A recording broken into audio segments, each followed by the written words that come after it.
Hello everyone, आप सभी का हमारे चैनल पे स्वागत है। आज की इस वीडियो लेक्चर में हम क्लास 12 हिंदी अर्धवार्षिक परीक्षा 2024-25 के पेपर को देखेंगे कि किस तरह से जो क्वेश्चंस है यहाँ पे पूछे गए हैं। साथ ही पेपर को सॉल्व करते हुए एक एक क्वेश्चन के बारे में यहाँ पे हम सीखते हुए आगे बढ़ेंगे। सबसे पहले यहाँ पे हम खंड क में आएंगे तो यहाँ पे बहुविकल्पी प्रश्न पूछा गया है। क्वेश्चन नंबर पहला का क दे दिया है। त्रिवेदी युग के लेखक हैं। ऑप्शन नंबर थर्ड वाला अध्यापक पूर्ण सिंह इसका राइट आंसर हो जाएगा। नंबर ख दे दिया है श्रद्धा भक्ति निबंध के लेखक है।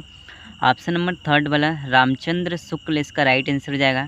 क्वेश्चन नंबर ग दे दिया है आनंद कादम्बनी पत्रिका के संपादक थे।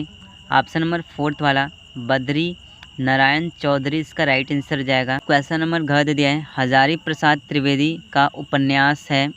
ऑप्शन नंबर सेकंड वाला बाणभट्ट की आत्मकथा इसका राइट आंसर हो जाएगा। क्वेश्चन नंबर अंग दे दिया है 11 वर्ष का समय के रचनाकार हैं। ऑप्शन नंबर थर्ड वाला रामचंद्र शुक्ल इसका राइट आंसर हो जाएगा। क्वेश्चन नंबर दूसरे का क दे दिया है मैथिली शरण गुप्त आधुनिक काल के किस युग से संबंधित है। ऑप्शन नंबर सेकंड वाला त्रिवेदी युग से इसका राइट आंसर हो जाएगा। क्वेश्चन नंबर ख दे दिया है प्रकृति का सुकुमार कवि किसको कहा गया है। ऑप्शन नंबर थर्ड वाला सुमित्रानंद पंत इसका राइट आंसर हो जाएगा। क्वेश्चन नंबर ग दे दिया है बीती विभाव रिजाग री गीत के प्रेरणता है।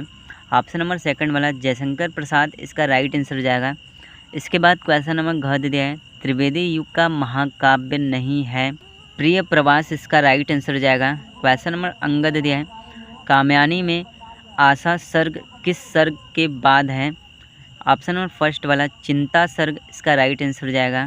क्वेश्चन नंबर 3 में आएंगे तो निम्नलिखित गद्यांश पर आधारित एक यहाँ पे एक पैसेज दे देता है और इसी पैसेज में से यहाँ पे हमें क्वेश्चन आंसर को यहाँ पे राइट करना होता है। तो पैसेज आपको किस तरह से करना है, सबसे पहले हमें पैसेज को अच्छी तरह से यहाँ पे पढ़ लेना है।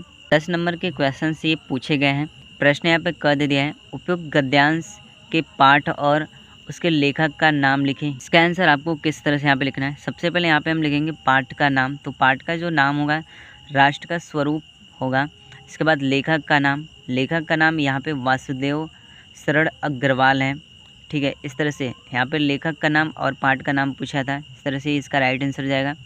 क्वेश्चन नंबर ख में आएंगे तो यहाँ पे रेखांकित अंश की व्याख्या करना है। यहाँ पे सबसे पहले देखेंगे तो जो पैसेज में यहाँ पे लाइनिंग बनाई गई, यहाँ पे देखिए जो धन पृथ्वी के साथ से लेकर यहाँ पे अधिकार तक, ये यहाँ तक जितना भी अंडरलाइन किया गया है इन्हीं का हमें यहाँ पे व्याख्या करना है। तो इनका व्याख्या क्या होगा। लेखक कहते हैं कि लोगों के हृदय में भूमि माता है, मैं उसका पुत्र हूँ।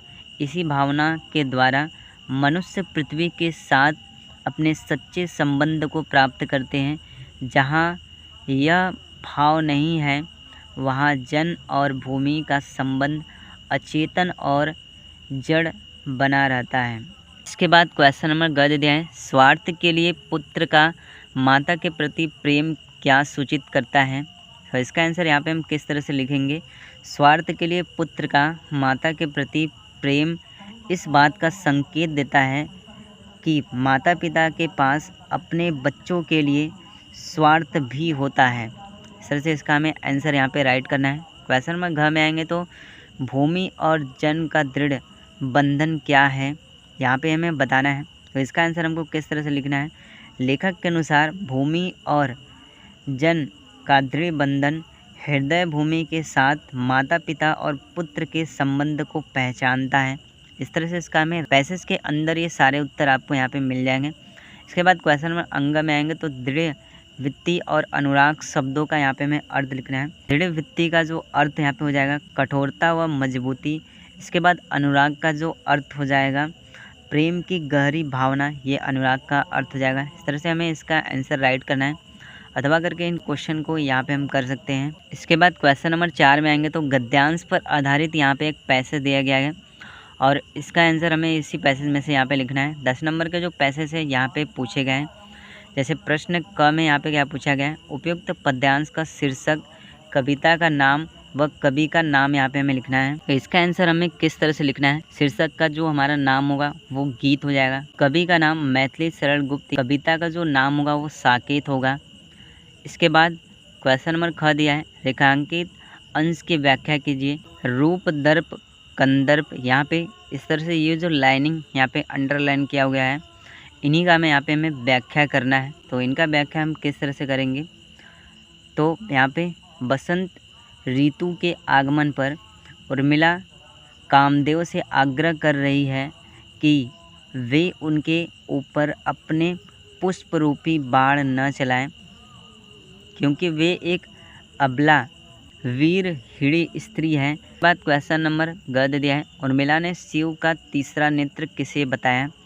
सो उर्मिला ने, इसका आंसर हमें किस तरह से लिखना है, तो उर्मिला ने अपने सिंदूर बिंदु को शिव का तीसरा नेत्र बताया। इस तरह से इसका हमें आंसर लिखना था। इसके बाद क्वेश्चन नंबर अंग यहाँ पे पूछा है, होकर मधु के मीत मदन पंक्ति में प्रयुक्त अलंकार हैं। सो इस पंक्ति में उपमा अलंकार है। इस तरह से इसका हमें आंसर यहाँ पे राइट करना है, अथवा करके इन क्वेश्चन को यहाँ पे हम कर सकते हैं। इसके बाद क्वेश्चन नंबर 5 में आएंगे, तो इसके बाद क्वेश्चन नंबर 5 दे दिया है, निम्नलिखित में से किसी एक लेखक का साहित्यिक परिचय देते हुए उनकी प्रमुख रचनाओं का यहाँ पे हमें उल्लेख करना है। 5 नंबर के जो क्वेश्चन है यहाँ पे पूछे गए, जीवन परिचय आपको किस तरह से लिखना है, साहित्यिक परिचय आपको किस तरह से लिखना है। मैंने इसका वीडियो पहले से ही बना दिया है, आप वहाँ से जाके इसे देख सकते हैं।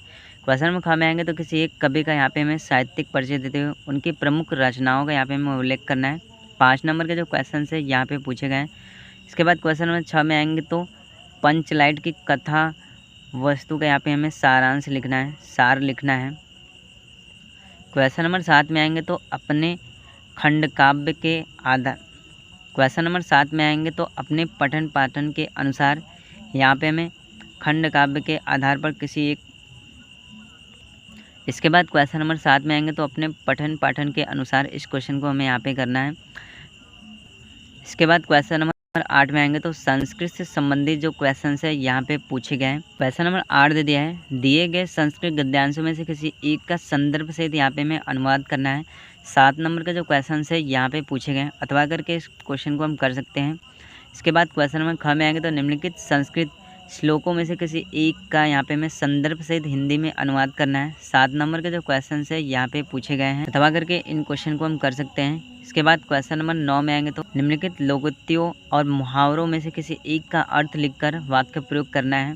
2 नंबर का जो क्वेश्चन है यहाँ पे पूछा गया, जैसे यहाँ पे दे दिया है, हाथ पीले करना। हाथ पीले करने का यहाँ पे जो मुहावरा हो जाएगा, शादी हो जाना या विवाह हो जाना, इसका वाक्य प्रयोग हमें किस तरह से करना है। जल्द ही सीता के हाथ पीले होने वाले हैं, इस तरह से हमें वाक्य प्रयोग करना है। इसके बाद क्वेश्चन नंबर 10 में आएंगे, तो यहाँ पे एक पैसेज दिया गया है और इसी पैसेज में से क्वेश्चन आंसर यहाँ पे हमें पूछा गया है। जैसे क्वेश्चन में कह दिया है, गुरुदेव शब्द का प्रयोग किसके लिए किया गया है, तो यहाँ पे हमें बताना है। इसका आंसर हमको किस तरह से लिखना है, तो विभिन्न धार्मिक और आध्यात्मिक परंपराओं में गुरु प्रति सम्मान और श्रद्धा को व्यक्त करने के लिए किया जाता है। इस तरह से इसका हमें आंसर लिखना है। 2 नंबर के जो क्वेश्चन है ये पूछे गए। क्वेश्चन नंबर ख दिया है, गुरुदेव ने शांति निकेतन छोड़कर कहीं और रहने का मन क्यों बनाया। इसका आंसर हमें किस तरह लिखना है, तो उनका जो स्वास्थ्य था वो अच्छा नहीं था। इसके बाद क्वेश्चन नंबर 11 में आएंगे, तो निम्नलिखित शब्द युग्म का सही अर्थ चयन करके यहाँ पे हमें लिखना है। अन्न और अन्न का क्या अर्थ होगा, यहाँ पे हमें बताना है। तो अनाज और दूसरा, ये इसका राइट आंसर हो जाएगा। क्वेश्चन नंबर ख में आएंगे, तो निम्नलिखित शब्दों में से किसी एक शब्दों का 2 सही अर्थ यहाँ पे हमें लिखना है। 2 नंबर के क्वेश्चन यहाँ पे पूछे गए, जैसे यहाँ पे दे दिया है, मित्र का 2 सही अर्थ हो जाएगा, बंधु, सखा। इसके बाद क्वेश्चन नंबर ग में आएंगे, तो निम्नलिखित वाक्यांशों के लिए एक ही शब्द का यहाँ पे हमें चयन करके लिखना है। जैसे वन में रहने वाला, यहाँ पे एक ही शब्द यहाँ पे इसका बनाएंगे तो वनवासी होता है। इसके बाद दूसरा यहाँ पे दे दिया है, सदा सत्य बोलने वाला सत्यवादी होता है। क्वेश्चन नंबर घ में आएंगे, तो निम्नलिखित में से किन्हीं 2 वाक्यों को शुद्ध करके यहाँ पे हमें लिखना है। जैसे पहला यहाँ पे दे दिया है, महादेवी वर्मा प्रसिद्ध महिला कवित्री थी। इसका शुद्ध वाक्य हम करेंगे तो क्या बनेगा, महादेवी वर्मा महान कवित्री थी। यहाँ पे एक एक नंबर के क्वेश्चंस पूछे गए हैं। जैसे यहाँ पे दे दिया है, पुत्र पराया धन होता है। सो इसका हम शुद्ध वाक्य कैसे करेंगे, बेटी पराए घर की धन होती है। इस तरह से इसका शुद्ध वाक्य हो जाएगा। इसके बाद क्वेश्चन नंबर 12 में आएंगे, तो करुण रस अथवा सिंगारस का स्थायी भाव लिखते हुए उदाहरण सहित यहाँ पे हमें लिखना है। 2 नंबर के जो क्वेश्चन है यहाँ पे पूछे गए हैं। तो इन क्वेश्चन को हमें किस तरह से करना है, क्वेश्चन नंबर ख, क्वेश्चन नंबर ग, तीनों का हमें किस तरह से लिखना है, मैंने इसकी वीडियो पहले से बना रखी है, आप वहाँ से जाके इन वीडियो को देख सकते हैं। इसके बाद क्वेश्चन नंबर 13 में आएंगे, विद्यालय में प्रवक्ता पद पर नियुक्ति हेतु आवेदन पत्र प्रबंधक के नाम का यहाँ पे हमें लिखना है। 6 नंबर के क्वेश्चन से यहाँ पे पूछे गए, अथवा करके यहाँ पे इस क्वेश्चन को हम कर सकते हैं। क्वेश्चन नंबर 14 में आएंगे, निम्नलिखित विषयों में से किसी एक पर अपनी भाषा शैली के यहाँ पे निबंध लिखना है। जैसे यहाँ पे देते हैं, मेरा प्रिय कवि या लेखक, देश में बेरोजगारी की समस्या, महंगाई की समस्या का कारण और निवारण। 9 नंबर के यहाँ पे जो क्वेश्चन से पूछे गए हैं। तो इस तरह से क्लास 12 हिंदी अर्धवार्षिक परीक्षा 2024-25 में जो क्वेश्चन से पूछे गए हैं। सो वीडियो पसंद आए तो वीडियो को लाइक कर दीजिएगा, साथ ही हमारे चैनल को सब्सक्राइब कर दीजिएगा।